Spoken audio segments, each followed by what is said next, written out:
and tomorrow we got a hotel in Tuscaloosa, which was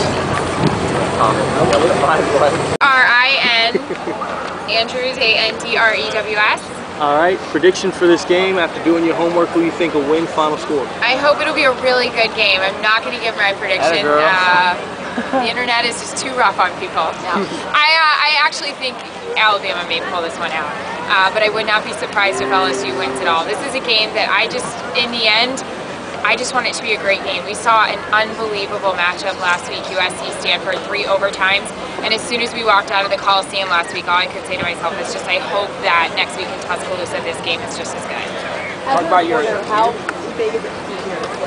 Oh, this is huge for me. I mean, I got a chance to cover a couple national championships and, go to the Rose Bowl and work some really huge football games. But this is a dream come true for me. I'm from the SEC. I grew up in Florida. I went to the University of Florida. You grow up around this tradition and you grow up around this religion.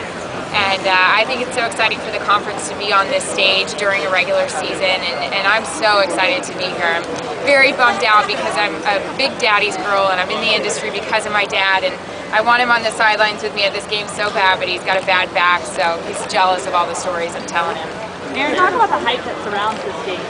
Yeah, I mean, well, it's crazy because if you had this matchup anyways, Alabama-LSU, the hype around this game would be huge because of Les Miles, Nick Saban, how great the athletes are on both sides of the field, but obviously the 1 versus 2 just puts us in a whole other realm. And I just tweeted that, we were sitting in our college game day meeting in there with Urban Meyer and Kirk Herbstreit and Chris Fowler and Desmond and all those guys and Coach Corso, and everybody was just talking about what it takes to be in a 1 versus 2 game and what the players are going through, the emotions. And I just started getting goosebumps, and I wanted to do a cartwheel in the middle of the room because it's like, oh my gosh, I can't wait till they play. It's just going to be awesome, and I'm ready for the build-up to be over so we can see the teams play. X factor in this game. X factor, I think the X factor are obviously the offenses. It's like we already know that the defenses are so great, but who's the offense that's going to be able to score on these defenses?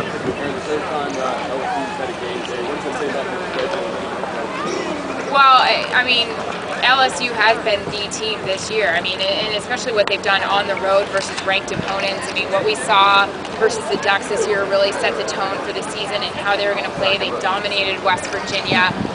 It's typical LSU and how they've kept it together and kept going. What do I have to say about what about them? They're hype. They're like, LSU fans are like no other. I mean, I was in Baton Rouge on Tuesday doing the inside the program coverage, and I just kept saying, I can't imagine if this game was in Baton Rouge, they would have been marinating for this game like a week ago. Like the RPs and the fans and everybody. So, the Gators and whatever they could find hanging from the trees. LSU fans are one of a kind. I mean, I'm close friends with Jesse Palmer, and he tells me stories back in the day when the Gators would roll in and their buses and the fans would start shaking the bus and Spurrier screaming, make it stop, make it stop. So LSU fans are one of a kind. They're what makes the SEC so fun. Thank you.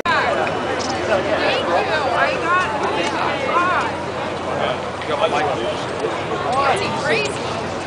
Wow.